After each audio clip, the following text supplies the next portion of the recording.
Good morning everyone, আমার নতুন একটি ভিডিওতে তোমাদের জানাই অনেক অনেক অনেক স্বাগত। তোমরা সবাই কেমন আছো? আশা করছি সবাই ভালো আছো, আমিও বেশ ভালো আছি। তো একদম সকাল সকাল ভিডিও শুরু করা হয়নি, এদিকে দেখে বুঝতেই পারছো আমার স্নান কমপ্লিট হয়ে গেছে। তারপর এদিকে আমি রান্নাও বসিয়ে দিয়েছি। তো আজকে একটু অন্যরকমভাবে স্টাইলে রান্না করছি। তো আজকে হচ্ছে রাখি পূর্ণিমা, দেখে বুঝতেই পারছো ভিডিওটা কবেকার সেভ করা হয়নি বা এডিট করা হয়নি। এখন এই যে বলি এনার্জি লেভেল অনেকটাই কমে গেছে, যে কারণে সব কিছু আর সঙ্গে সঙ্গে করা হয় না। তো এদিকে স্নান করে আজকে আমি এখানে বানিয়েছি হচ্ছে চর্বি দিয়ে পকোড়া, খাসির চর্বির পকোড়া। তো এটা আমার বর আমার ভাই দুজনেই খেতে ভীষণই ভালোবাসে, আর আমারও ভালো লাগে। তো সেই হিসেবে বানিয়ে যে এখন দুজনকে দিয়ে দেব, আর আমি নেব, তার সাথে বাবাকে দিয়েছিলাম, বাবার আগেই খাওয়া হয়ে গেছে। আর দিদিভাই একটি খেয়েছে, ওর খুব একটা ভালো লাগেনি। আর আমাদের সবার খাওয়া হয়ে গেছে। তারপর এদিকে আমি এখন রান্না বসিয়েছি। আজকে যেহেতু বললাম রাখি পূর্ণিমা, তো সেই হিসেবে আজকে একটু স্পেশাল রান্না হচ্ছে। আর বিয়ের পর 3 বছর রাখি পরাতে পারিনি, এটা হচ্ছে মানে চতুর্থ বছর। এবছর রাখি পরাবো। বিয়ের পর থেকেই রাখি কোনো বছরই পরানোর সৌভাগ্য হয়ে ওঠেনি। তো এবছর যাই হোক সুযোগটা যখন আছে আর মিস করব না। এই যে আগের ভিডিওতে দেখিয়েছি আমাদের বাড়িতে পুজো ছিল, পুজো উপলক্ষেই ভাই এসেছিলো, সেই কারণে আর ভাইকে যেতে দিইনি, রাখি পরাবো বলেই। আর এদিকে প্রেশার কুকারে মাটনটা সিদ্ধ করে রেখেছিলাম, বলাই হয়নি আজকে হচ্ছে মাটন রান্না। আর ওদিকে বাটিতে আলু ভেজে রেখেছিলাম, দেখালাম। তারপর এখানে যে মশলা কষিয়ে নেওয়ার পর আলু আর মাটনটা একটু বললাম সিদ্ধ করে নিয়েছিলাম, না হলে কি অনেকটা সময় লাগে। সেই হিসেবে প্রেশার কুকারে একটু নুন হলুদ দিয়ে সিদ্ধ করে নিয়ে এই যে এখন ভালো করে কষিয়ে নিয়ে জল ঢেলে দেবো।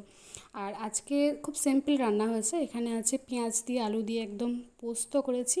আর মাটনের সাথে পোস্ত ফাটাফাটি কম্বিনেশন। তার সাথে এখানে দেখে বুঝতেই পারছো অল্প করে পটল ভাজা আছে আর 1 পিস মাছ ভাজা। তার কারণ মা মাটন খায় না, সেই কারণে মায়ের জন্য মাছ ভাজা করেছি।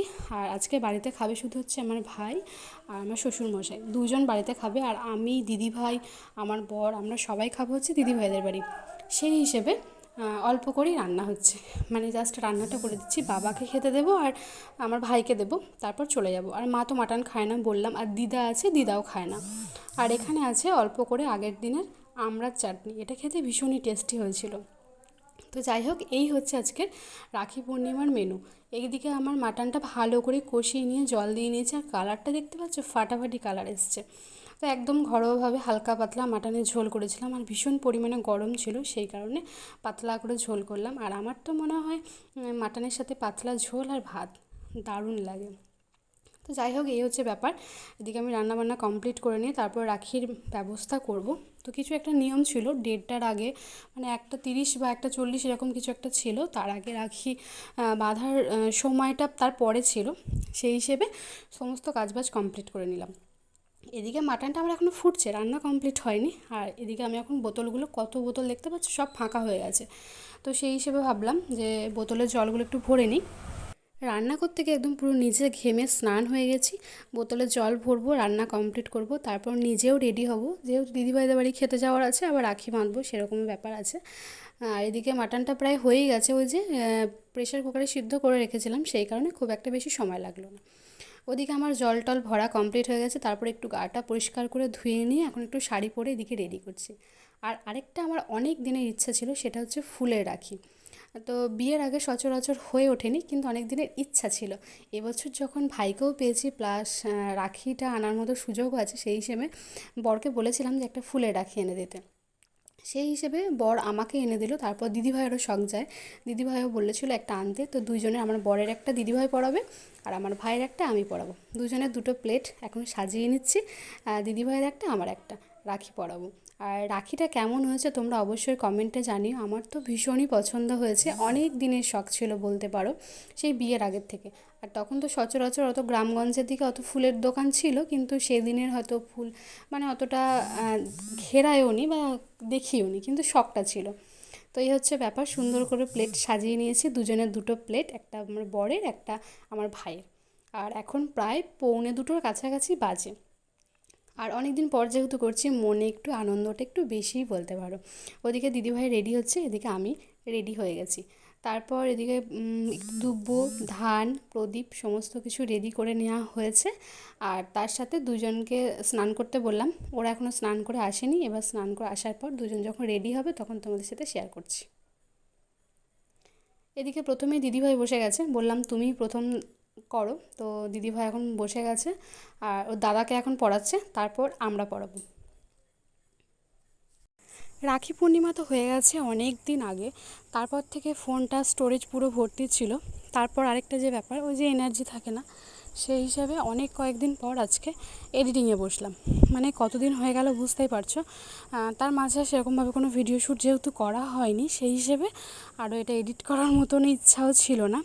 এদিকে দেখতেই পারছো দিদিভাই রাখি পরানো হয়ে গেল, তারপর দিয়ে দিল মানে যেগুলো মিষ্টির ট্রেটা। তারপরে এই যে বড়মশাই দিচ্ছে গিফট, গিফট মানে একটা খামের মধ্যে টাকা ভরে দিয়েছে, এই হচ্ছে ব্যাপার। তারপরে এই যে এখন আমি বসেছি, বললাম এবছর বেশ মনটা ভালো লাগছে, মানে পুরো 3 বছর পর, এটা 4 বছর এবছর রাখি পরাচ্ছি, মনটা একটু বেশ ভালোই লাগছে। আর ওই যে দিদা আছে পিছনে, দিদা ভাত খেতে বসেছে, তার কারণ বললাম অনেকটা বেলা হয়ে গেছে, 1:45 মতো বাজে, মানে 1:30টা পর্যন্ত সম্ভবত পড়াতে ছিল না, সেই হিসেবে একটু লেট করেই বসেছি। তারপর দুজন মিলে স্নান করলো, সেই জন্য ঠিকঠাক টাইমেই বসেছি। দিদা এই যে পিছনে ভাত খাচ্ছে, দিদার ভাত খাওয়া হলে আমি ভাইকে আর বাবাকে দুজনকে ভাতটা বেড়ে দিয়ে চলে যাব দিদিভাইদের বাড়ি।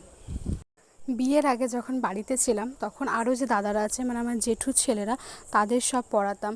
আর এখন তো বিয়ের পড়ার সেই সৌভাগ্য হয় না। এবছর প্রথম ভাইকে পড়ালাম, মানে বিয়ের পর।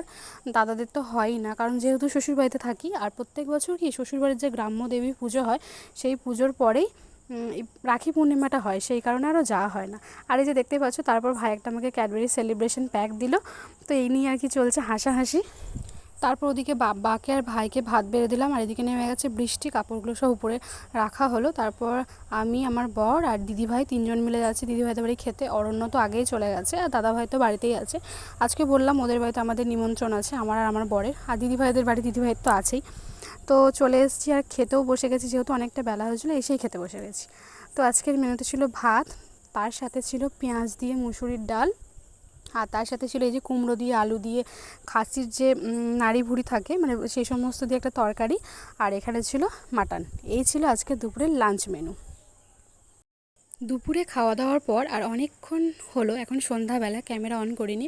খাওয়া দাওয়ার পর দিদিভাইদের বাড়িতে একটু শুয়েছিলাম, তারপর বাড়ি এসেছি। আর এখন এই যে আবারও আমরা বেরোচ্ছি মেলা দেখতে। তো এই পুজোর যে মেলাটা একটু জাঁকজমকপূর্ণভাবেই হয়, আর মেলাটা অনেক দিন থাকে, মানে 1 সপ্তাহ মতো থাকে। তো আমরা সবাই মিলে এখন এসেছি মেলাতে।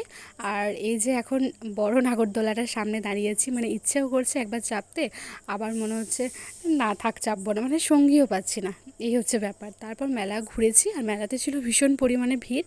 টুকটাক কেনাকাটা করলাম, যেগুলো মেলাতে অত কিছু কেনার থাকে না, টুকটাক 2-1টা জিনিস কিনলাম। তারপরে এই যে এখানে এখন আইসক্রিম নিচ্ছি, সবার জন্য এখন আইসক্রিম নিয়ে নেব, তারপর চলে যাব বাড়ি। অনেকটা রাত হয়ে গেছে প্রায়, আইসক্রিমটা নিয়েই বাড়ি চলে যাব। যাওয়ার সময় তো ভিড়, মানে গলে যায় আইসক্রিম, সেই হিসেবে শেষে নিয়ে যাচ্ছে। আর এই যে কমলাতলায় দেখো কত ভিড়, হবে হচ্ছে যাত্রা, সেই কারণে বেশ ভালোই ভিড় রয়েছে। আমরা এখন বাড়ি যাব, আর রাত্রে আর যাত্রা শুনতে আসবো না। আর এইটুকুই ভিডিও শ্যুট করা ছিল, আর সেরকম কিছু শ্যুট করিনি। তো আজকের ভিডিওটা আমি এখানেই এন্ড করছি, আবার নেক্সট একটা ভিডিও নিয়ে খুব তাড়াতাড়ি আসছি। তো চলো আজকের